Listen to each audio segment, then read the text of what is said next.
देखिए अगला प्रश्न जो है आपका वो है बैक कैलकुलेशन मेथड से ब्याज निकालना और रोकड़ मूल्य ज्ञात करना। सवाल में क्या है ये आपको समझिए तो वीवीआई प्रश्न है, परीक्षा में इस टाइप का प्रश्न पूछता है। ठीक है, तो प्रश्न है आपका कि एक पब्लिक स्कूल ने वेस्टर्न कंपनी से किराया क्रय पद्धति पर कुछ टीवी सेट्स खरीदे जिसका भुगतान 5 वर्षों में किया जाएगा, जो कि 10,000 रुपया वार्षिक किस्तों में दे था, और कंपनी 4% प्रति वर्ष की दर से वार्षिक शेषों पर ब्याज चार्ज करती है।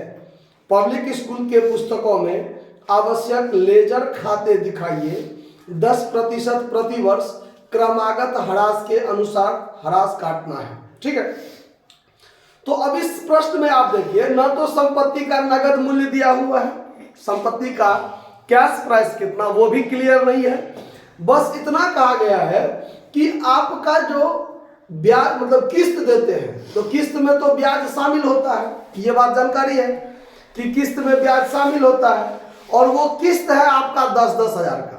किस्त कितना का है? 10-10 हजार का।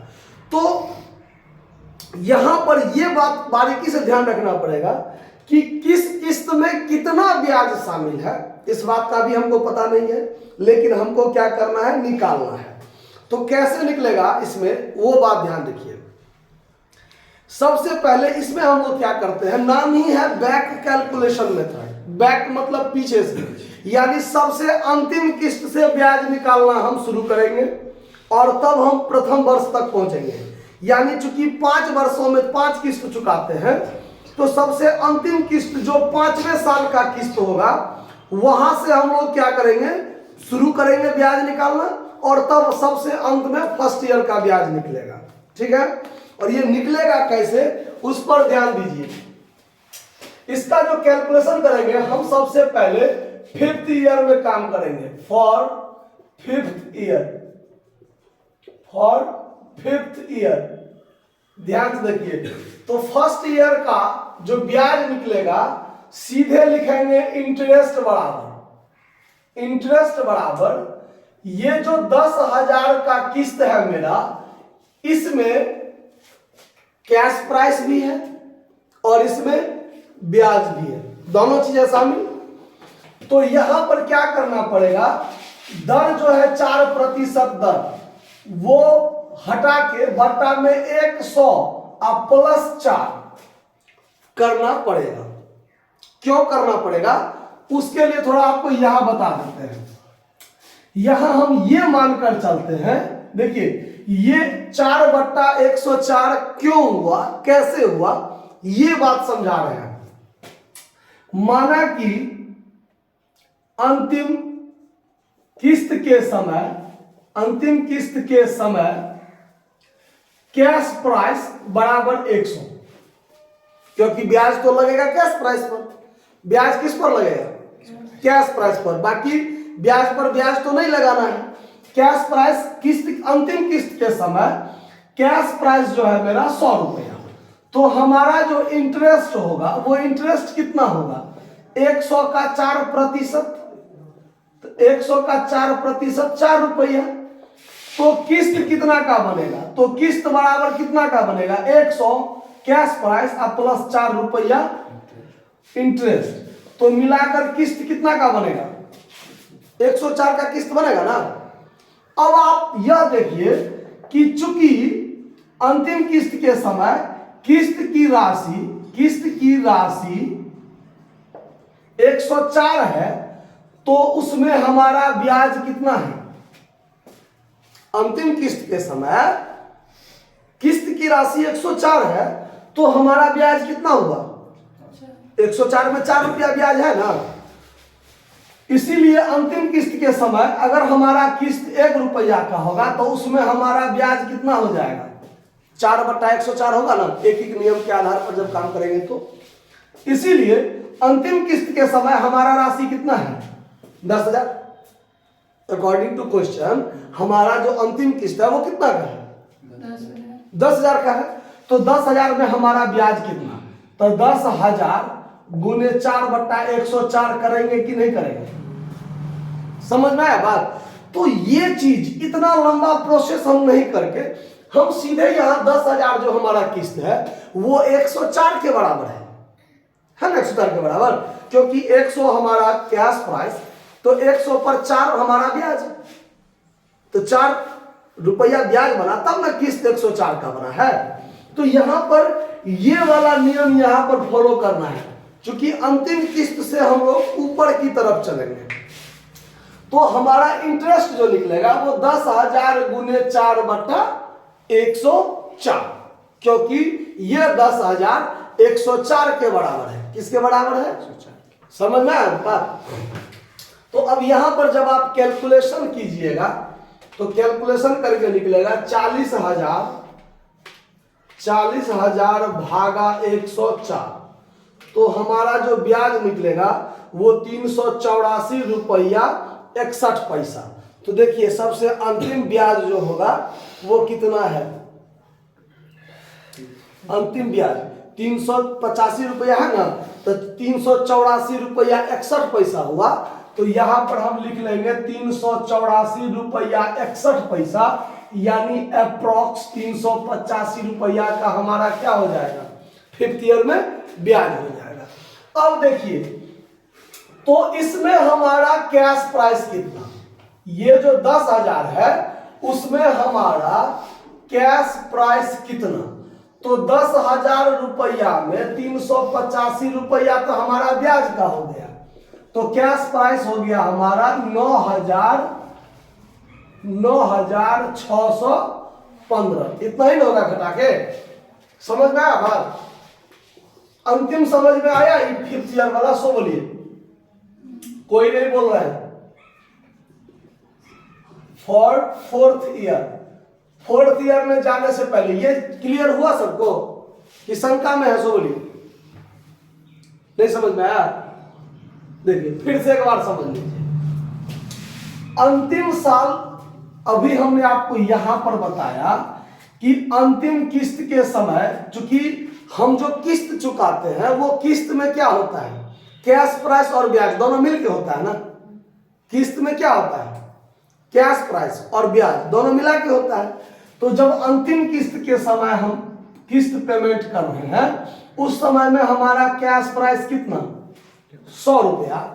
तो इसी 100 रुपया पर ना हमको ब्याज लगेगा 4%, तो 4 रुपया हमारा ब्याज होगा। और जब 4 रुपया हमारा ब्याज होगा तो हमारा किस्त की राशि कितना बनेगा?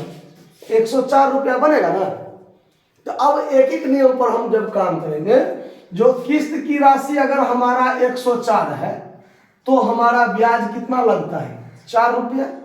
इसीलिए यदि हमारा किस्त की राशि 1 रुपया का हो तो हमारा ब्याज कितना लगेगा? 4/104 लगेगा। इसीलिए यदि हमारा किस्त कितना का है? 10,000 का, 1 रुपया पर 4/104 लगा तो 10,000 पर कितना लगेगा? तो 10,000 गुने 4/104 कीजिएगा ना। तो यहां पर इतना लंबा प्रोसेस नहीं करके सीधे इस चीज को पकड़ के यहां ले आए हैं कि 104 में 4 ब्याज, तो 10,000 में कितना ब्याज? समझे कि 104 में 4, तो 1 में कितना? 4/104, तो 10,000 में कितना? तो 10,000 गुने 4/104। समझ में आया बात? तो ये चीज यहां पर हुआ है। तो ये हो गया आपका उस 10,000 में इतना रुपया क्या है? कैश प्राइस, और इतना रुपया क्या है? ब्याज। तो ये दोनों मिलाकर किस्त कितना बना था? 10,000 बना था। क्लियर? अब देखिए, अब जब हम 4th ईयर में जाएंगे, 4th ईयर में, तो 4th ईयर में टोटल ड्यू अमाउंट कितना है? सो देखिए, टोटल ड्यू अमाउंट कितना?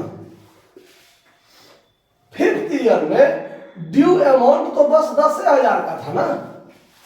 5th ईयर में ड्यू अमाउंट कितना था? 10,000 का था। इसीलिए 10,000 गुने 4/104 कर दिए। लेकिन 4th ईयर में ड्यू अमाउंट कितना? तो अब देखिए 10,000 का किस्त जो 4th ईयर में हम दिए हैं, और उसके बाद 5th ईयर वाला जो कैश प्राइस इतना है 9,615, ये भी तो बाकी था। 4th ईयर में 5th ईयर वाला बाकी था कि नहीं बाकी था, इसीलिए टोटल ड्यू अमाउंट 19,615। अब देखिए, अब ये जो हम किस्त चुकाए हैं, ये किस्त जो 10,000 चुकाए हैं, उसमें कितना ब्याज शामिल होगा? तो उसमें ब्याज शामिल होगा, इस पर भी जो बाकी है इस पर भी ब्याज में बाकी लगा होगा। 4th ईयर में जो ब्याज लगा होगा, 5th ईयर का जो राशि बाकी है उस पर भी ना, टोटल अमाउंट पर ना ब्याज लगा होगा जितना बाकी है, तो 5th ईयर वाला भी तो बाकी होगा ना। इसीलिए टोटल ड्यू अमाउंट 19,615 किया गया। अब जो इंटरेस्ट लगाएंगे हम 19,615 गुने 4/104, ये 4/104 हर एक में होगा। क्यों? तो किस में कितना ब्याज है वो तो पता नहीं है, लेकिन ये पता है कि अगर किस्त के समय अगर बाकी राशि 100 होगा तो 100 का 4% 4 ब्याज लगेगा ना। अगर किसी भी किस्त के समय हर एक चीज को अपने आप में 100% माना जाता है, एक अपने आप में 100% है, 10,000 अपने आप में 100% है, समझ रहे हैं बात?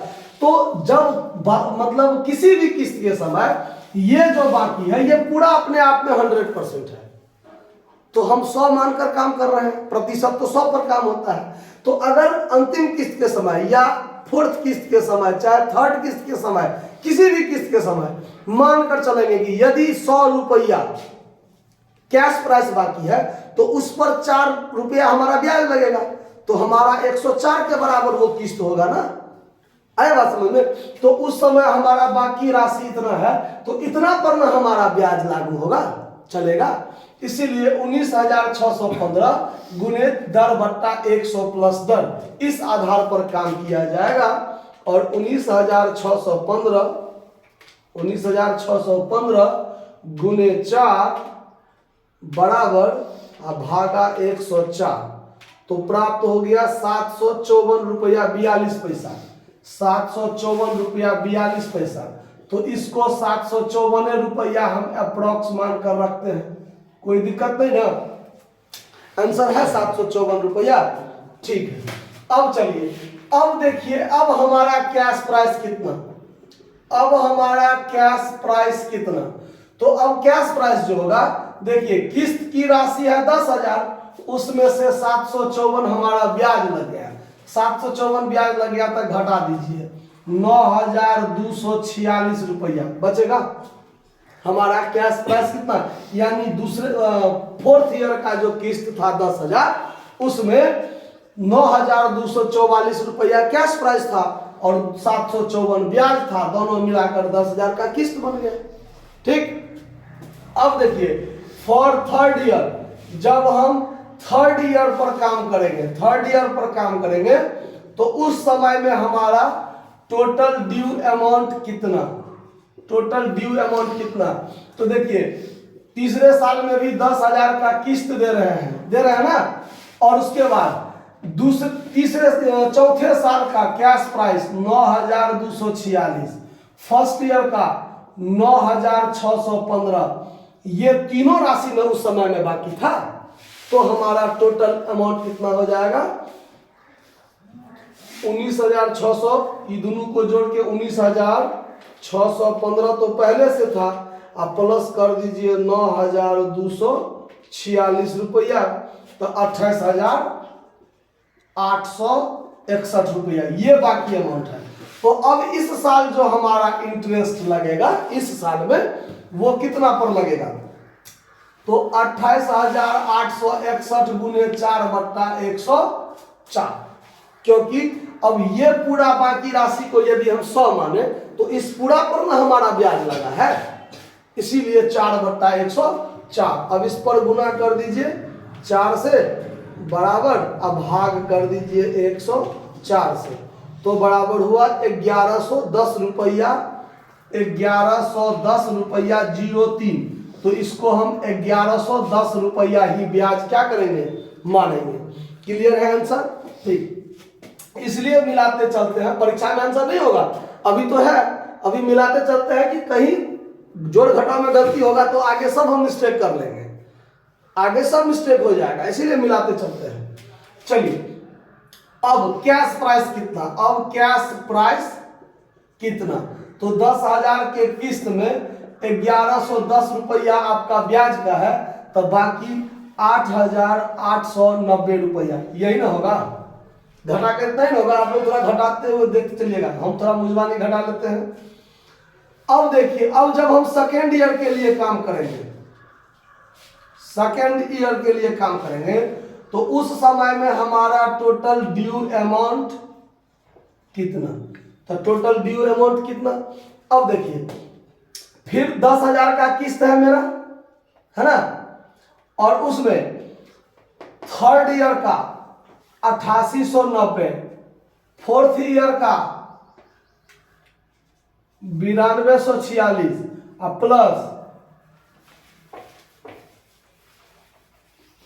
प्लस 9,615 किस ईयर का, फोर्थ ईयर का, फिफ्थ ईयर का, ये हो गया आपका सेकेंड ईयर का किस्त, third year, fourth year, fifth year.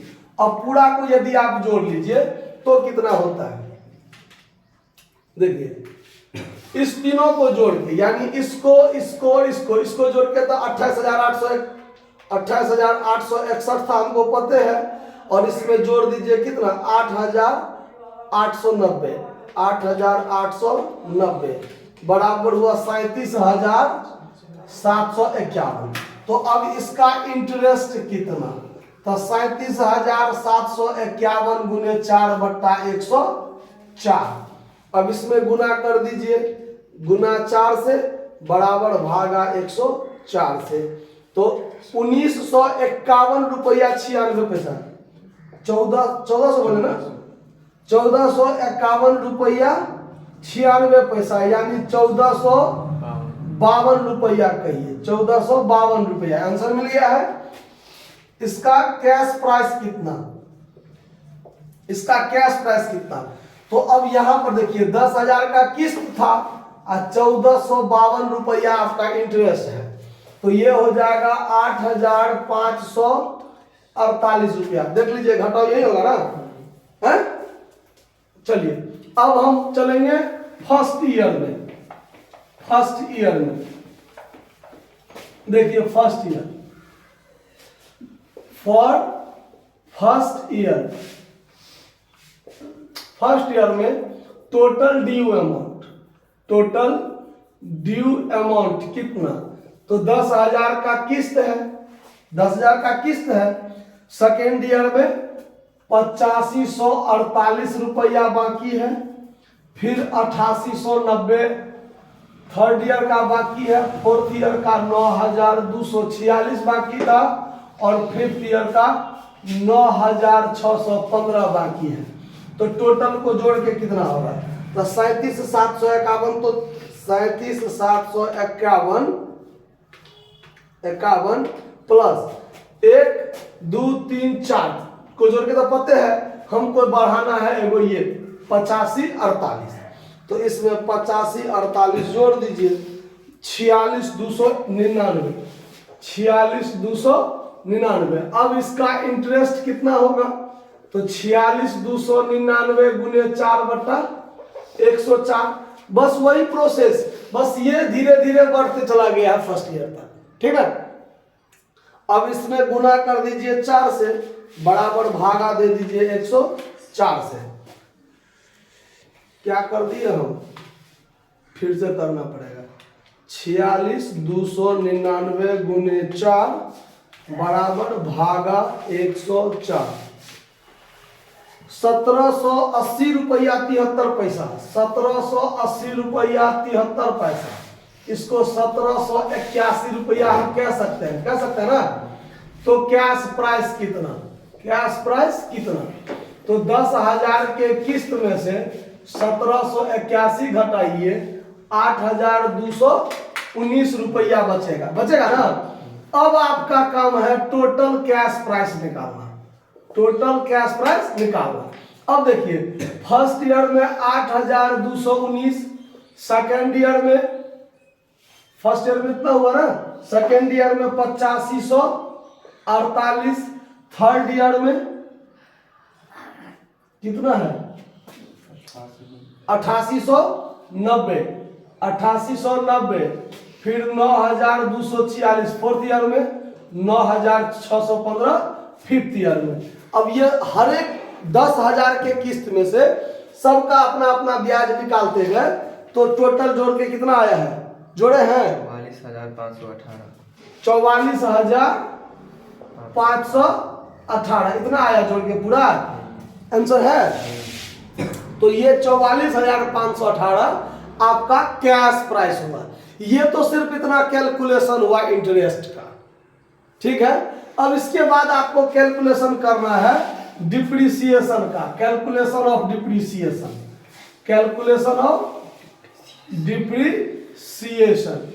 तो वो भी है आपको क्रमागत ह्रास विधि से। किस विधि से?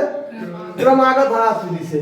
तो जब आप फर्स्ट ईयर के लिए डिप्रिसिएशन लगाइएगा, फर्स्ट ईयर के लिए डिप्रिसिएशन, तो अब 44,518 का कितना प्रतिशत है?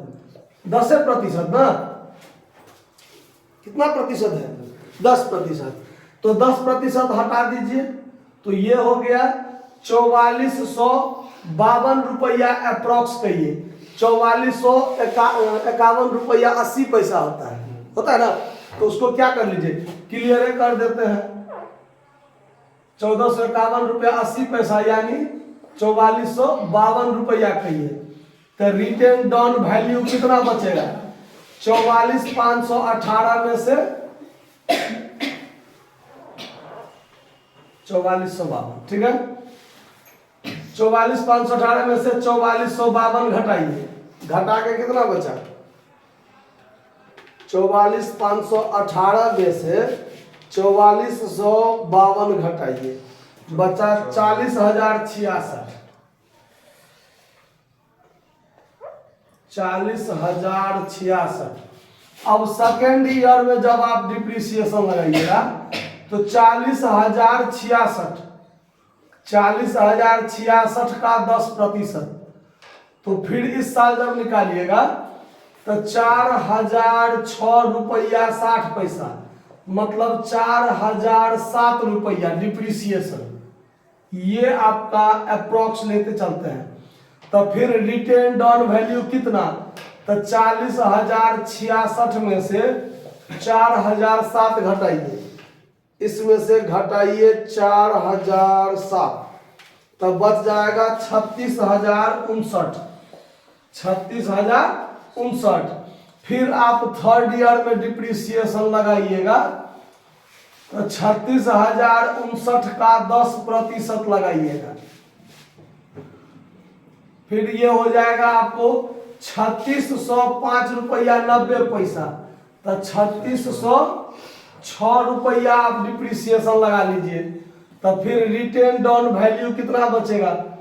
तो 36,059 में से 3,606 रुपया घटाइए, तो माइनस कीजिए 3,606 रुपया, 32,453, 32,453। फिर फोर्थ ईयर में जगह का अभाव हो गया, 32,453 का 10% लगाइए, तो ये 3245 रुपया रह जाएगा, क्योंकि 30 पैसा होगा ना आगे, तो उसको इग्नोर करके चलेंगे। तब फिर रिटेन डाउन वैल्यू कितना बचेगा? 32,453 में से 3245 घटाइए, तो इसमें से 3245 घटाइए 29,208, 29,208 ये बच गया। अब आपको एक साल का और काम कर लेना है, ठीक है। तो एक साल का काम कहाँ कीजिएगा? आप लोग खुद कर लीजिएगा। अंतिम साल का जो डिप्रिसिएशन होगा 29,208 का डिप्रिसिएशन, उसका 10% 2,921 रुपया अप्रॉक्स हो जाएगा, होगा ना, उसको आप घटा लीजिएगा। तो आप भी अगर पूरा देखे होइएगा तो समझ गए होइएगा, घटा लीजिएगा। बाकी आगे का सवाल हम मिटा के बताते हैं। देखिए, तो आप लोग इस पूरे इंटरेस्ट का और डिप्रिसिएशन का स्क्रीनशॉट ले लीजिए। अब जब हम सवाल बनाएंगे तो सवाल बनाते समय हमारे पास तो सारा डाटा होना चाहिए, तब हम कोई भी किसी भी केबी पुस्तक में खाता या जर्नल एंट्री बना सकते हैं। तो हम इसको मिटाकर हम यहाँ पर पूरे इंटरेस्ट का चर्चा एक जगह कर लेते हैं। डिप्रिसिएशन का तो जब हम खाता खोलते रहेंगे उस समय में भी हमको मिल जाएगा, जितना सीडी बचा रहेगा उसका डिप्रिसिएशन लगाते हुए आगे बढ़ते जाएंगे, लेकिन इंटरेस्ट नहीं रहेगा सामने में तो गड़बड़ होगा। देखिए यहां पर हम लिख लेते हैं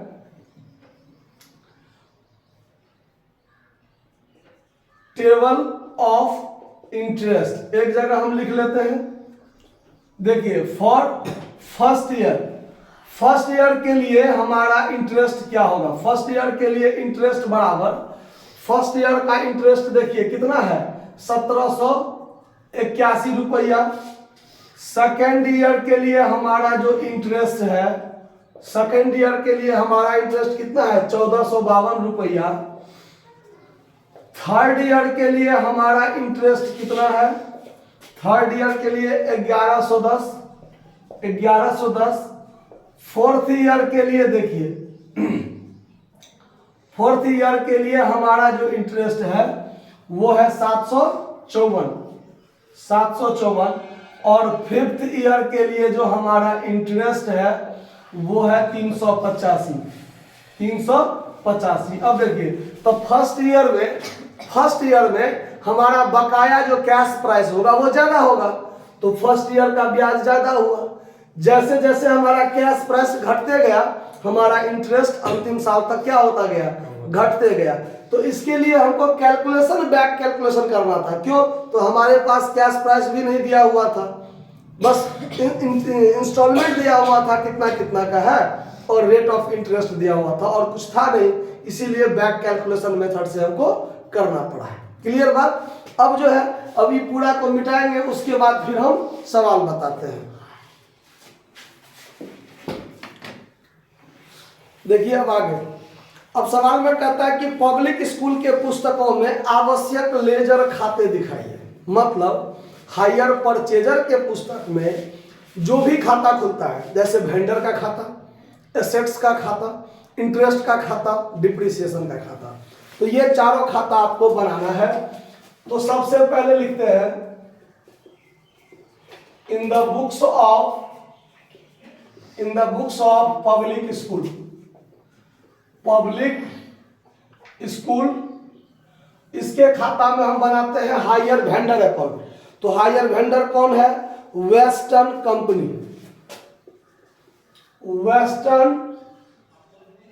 कंपनी अकाउंट, ये आपका हायर वेंडर है। ठीक है, अब इसके पुस्तक में आपको खाता खोलना है।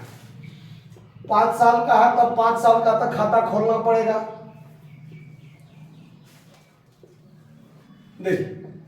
DRCR। अब परचेजर के लिए जो वेंडर होता है वो होता है लेनदार, तो लेनदार होता है कर्जा। तो कर्जा का खाता किस चीज से खुलेगा, क्रेडिट से। तो शुरुआत होगा क्रेडिट साइड से। तो ईयर का नाम कोई दिया हुआ है नहीं है, तब तो हमको सीधे फर्स्ट ईयर सेकेंड ईयर करते चलना है। फर्स्ट ईयर में देखिए बाय एसेट्स अकाउंट लिखेंगे, तब बाय टीवी अकाउंट लिखेंगे नहीं लिखेंगे, और इसमें होगा कैश प्राइस। इसमें क्या होगा, कैश प्राइस। तो टोटल कैश प्राइस हमारा कितना निकला था, तो याद है हमको 44,518, यही ना निकला था। अब चलिए, अब क्या होगा, सवाल में डाउन पेमेंट का कोई जिक्र नहीं है, तो सीधे साल के अंत में बाय इंटरेस्ट लगाएंगे, बाय इंटरेस्ट अकाउंट। तो फर्स्ट ईयर का इंटरेस्ट कितना है 1781, इसको जोड़ लीजिए। और फर्स्ट ईयर में आप इंस्टॉलमेंट दिए हैं तो टू कैश अकाउंट या बैंक अकाउंट, कितना का इंस्टॉलमेंट दिए हैं 10,000 का हर एक इंस्टॉलमेंट दिए हैं। इसको जोड़िए कितना होता है, तो 9 7 5 12 का 2 हाथ में 1, 44 1 45 1 46। थोड़ा जोड़ आप मिलाते रहिएगा, हमको जोड़ नहीं आता है ठीक से, इसीलिए। तो टू बैलेंस CD। अब इसमें से ये घटेगा तो 36,299 सीडी बचेगा कि नहीं बचेगा। फिर ये अगले साल सेकेंड ईयर में बाय बैलेंस क्या हो जाएगा, बीडी 36,299। फिर आप सेकेंड ईयर में साल के अंत में बाय इंटरेस्ट अकाउंट लगाइएगा, तो दूसरे साल का इंटरेस्ट है 1452 रुपया। अब ये टोटल जोड़ कर देखिए कितना होता है। ये जोड़ के 9 2 11, 9 5 14, 1 15, 4 2 6 1 7 और 36 1 37, ठीक है, 37,751। और सेकेंड ईयर में आप जब किस्त का पेमेंट कीजिएगा तो टू कैश अकाउंट कितना पेमेंट कीजिएगा, 10,000। बाकी जो बच जाएगा वो टू बैलेंस सीडी जो आपका 27,751 का बचेगा। क्लियर। फिर थर्ड ईयर में बाय बैलेंस बीडी जो आपका 27,751। फिर आप लगाइएगा बाय इंटरेस्ट अकाउंट, तीसरे साल का इंटरेस्ट है 1110 रुपया।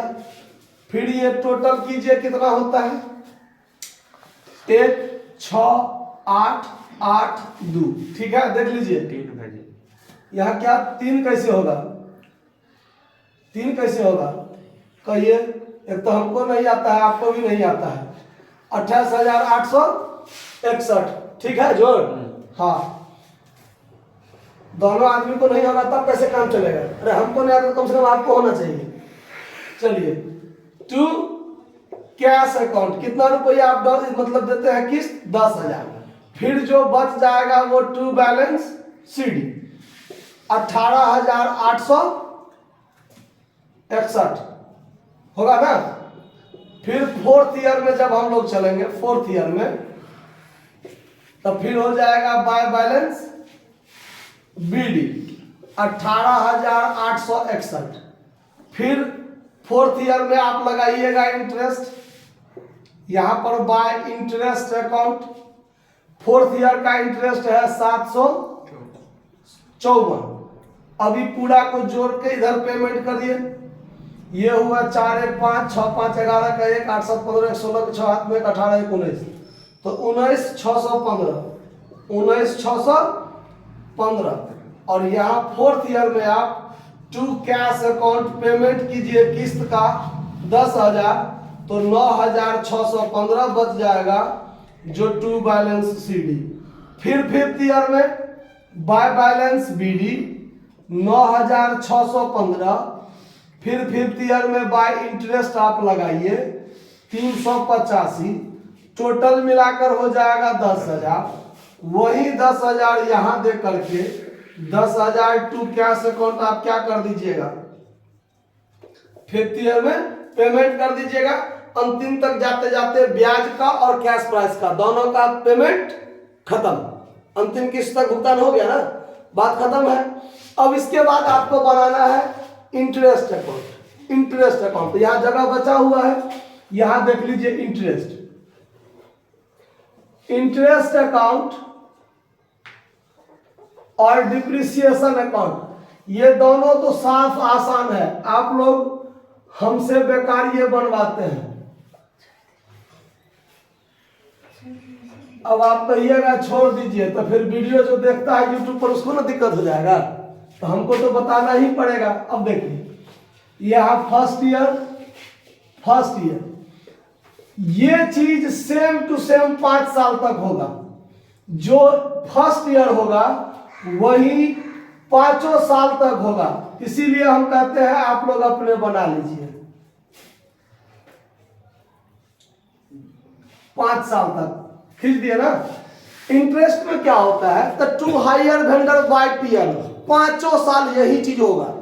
टू हायर वेंडर यानी वेस्टर्न कंपनी नाम है ना ये। अब देखिए अब बाय पीएल अकाउंट, तो फर्स्ट ईयर का है 1781 रुपया, 1781।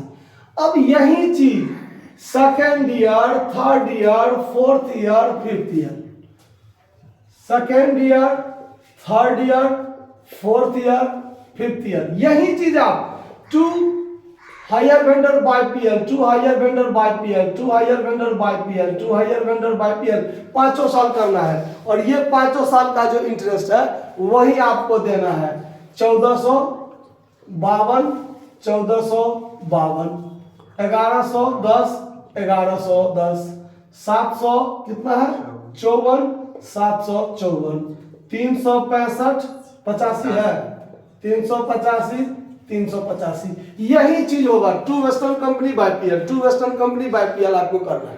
ठीक, अब इसके बाद बनेगा आपको डिप्रिसिएशन अकाउंट, डिप्रिसिएशन अकाउंट, तो ये भी सेम होगा। तो हम अभी इसको रहने देते हैं, इसी में हम वो भी एडजस्ट कर देंगे। ठीक है, तो पहले आप इसको स्क्रीनशॉट ले लीजिए, फिर आगे देखिए। देखिए अब इसमें आगे आपको बनाना है संपत्ति का खाता, यानी एसेट्स अकाउंट। तो एसेट्स अकाउंट देखिए कैसे बनेगा, टीवी सेट्स अकाउंट, यही है संपत्ति के रूप में। 5 साल का खाता इसमें भी खोलना है आपको।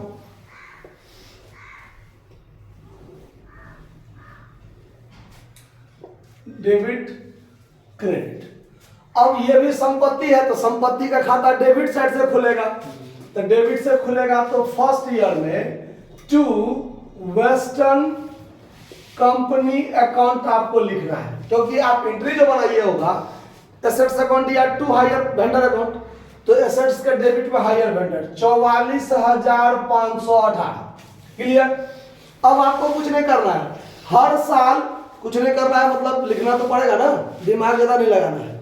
बाय डिप्रिसिएशन सीडीबीडी, डिप्रिसिएशन सीडीबीडी आपको करते हुए 5 साल तक जाना है।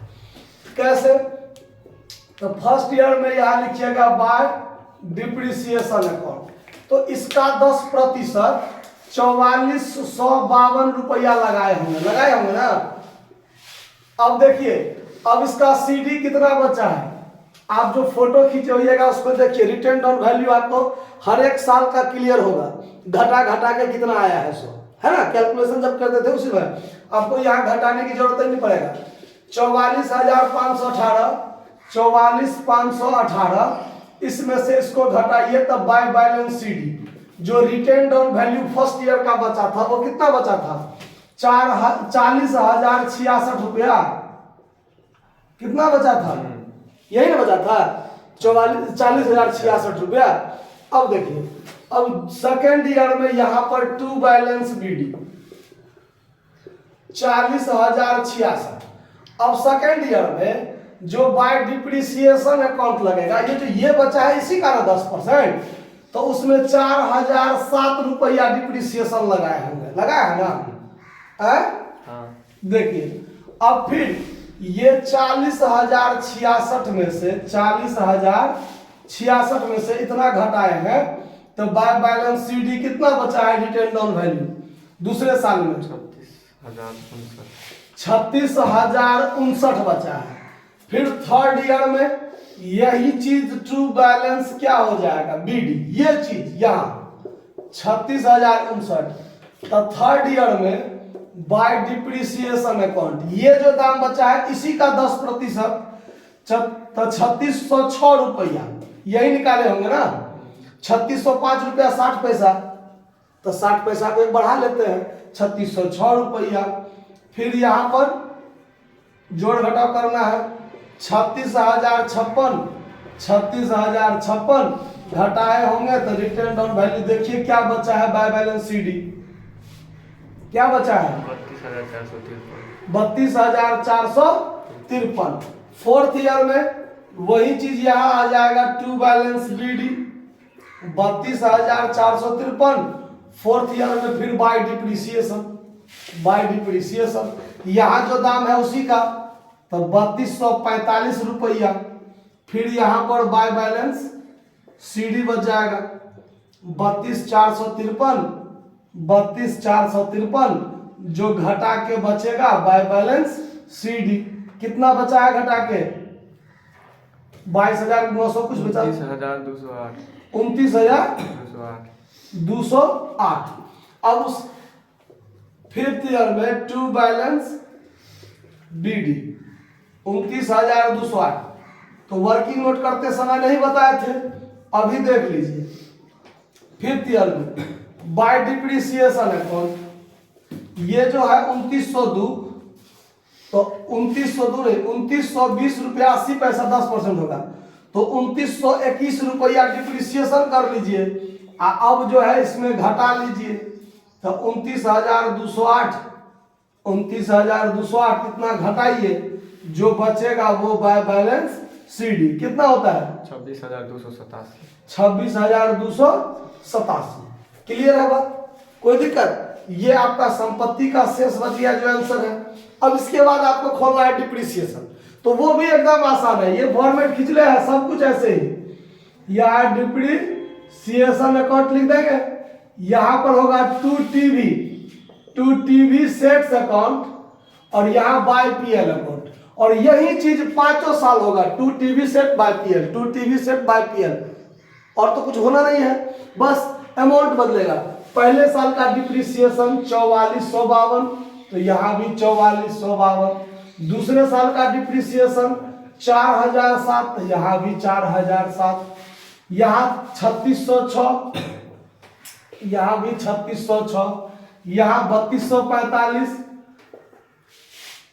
तो यहाँ भी 3245 2 टीवी सेट बाय पीएल, और यहाँ 2921, तो यहाँ भी 2921। और ज्यादा कोई परेशानी इसमें है नहीं। क्या सवाल लंबा चौड़ा है लेकिन साफ हल्का है, सवाल में कोई भी जान नहीं है, कोई दिक्कत तो नहीं हुआ होगा, नोट कर लीजिए। धन्यवाद।